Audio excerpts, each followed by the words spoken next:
झाडापाशी 2 मिनिटं थांबा, सर्वांना माहिती ऐकायला. जरा माहिती ऐकायची असेल तर इकडे या. जरा 2 मिनिटं इथं थांबा, सर्वांना माहिती ऐकायला मिळेल. चला इकडे या, सगळेजण जरा माहिती ऐकायला मिळेल. करूया का सुरुवात? बरं ऐका बरं का, जरा बडबड नका करू, माहिती ऐकून जावं. ऐका, लक्षात घ्या. हे जे झाड आहे त्या झाडाचं नाव आहे नांदरूक. हे झाड तुकाराम विजयच्या दिवशी दिवसा 12 वाजून 5 मिनिटांनी आपोआप हल्ल्या जातं. म्हणजे फाल्गुन मध्य द्वितीया होळी पौर्णिमा झाल्याच्या नंतर 2 दिवसांनी तुकाराम बीज असते. तर त्या दिवशी इथं 2 ते 3 लाख यात्रा असते. त्या दिवशी हे झाड दिवसा 12 वाजून 5 मिनिटांनी आपोआप हल्ल्या जातं. आणि तुम्ही गावामध्ये गेला की तिथं पांडुरंगाची स्वयंभू मूर्ती आहे. पंढरपुरावरना देव या ठिकाणी आली. आपल्याला देहू आणि पंढरी अशी दोन्ही क्षेत्र घडली जातात. आणि तिथे एक शिळा मंदिर आहे. शिळा मंदिर म्हणजे असं की ज्या वेळेला रामेश्वर भट्टांनी इंद्राणीच्या डोहामध्ये ग्रंथ बुडवले त्या ठिकाणीतनं एक मैलावरती आली.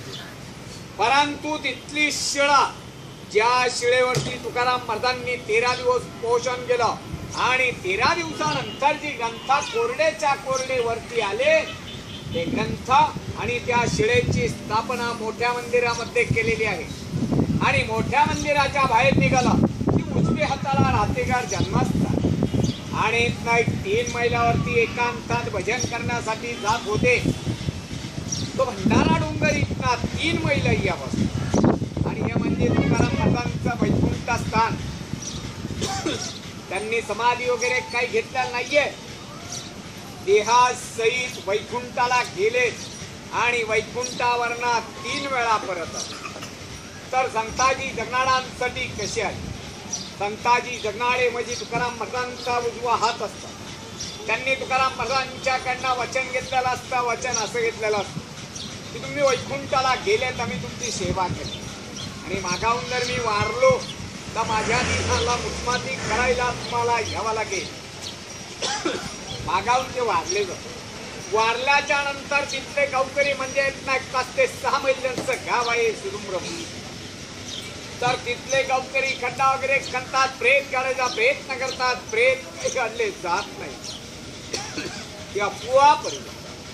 ज्या वेळेला तुकाराम महाराज वैकुंठावरना खाली येतात आणि एक बंजाळभर माती लागतात त्याच वेळेस ते प्रेत काढले. तसेच ते निळो हे आहेत नगर जिल्हा पारनेर तालुका पिंपळनेर त्यांचं गाव.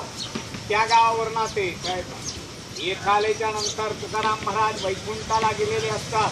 तर त्यांचं असं म्हणणं असतं तुकाराम महाराज मुलीसाठी वैकुंठावरना खाली येतात, संताजी जगनाळांसाठी येतात. तर माझ्यासाठी काय येऊ शकत नाहीये, मी त्यांचा शिष्य आहे. म्हणून ते या झाडाखाली बसून 42 दिवस उपोषण करतात. तर त्यांचे येतात 42 दिवस उपोषण पूर्ण